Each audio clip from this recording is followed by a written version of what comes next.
Hello everyone, welcome to another mini vlog. আজি আমি আবেলি ফুৰিবলৈ বুলি গলো পাৰ্কলে আৰু ভুটিয়াজনী আহি আছিল সামাৰ ভেকেশন পাই আমাৰ লগতে আছে তাইকো বুলো অলপ উলিয়াই লৈ যাও দুটাই পাৰ্কত গৈ পুৰা এনজয় কৰি আছে দেখিছেনে আৰু ইয়াৰ পৰিৱেশটো সঁচাকৈ বহুত ধুনিয়া চাৰিওকাষে হেউজিয়া চাওচোন পৰিৱেশটো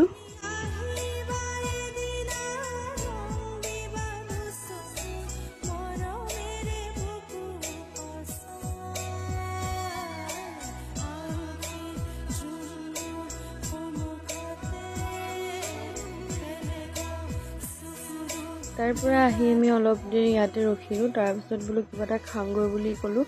তাই হেনো আইসক্ৰীম খাই তাৰপৰা আমি আইসক্ৰীম খাবলৈ গলো আইসক্ৰীম তাই খালে আমি মিল্কশেক খালো হাজবেণ্ডে মই তাৰপৰা অলপ শপিং কৰিবলৈ আছিল তাকে বুলি গলো আৰু আজি আবেলিটো আমি এনেদৰে পাৰ কৰি যাও আজিলৈ আহিছো বাই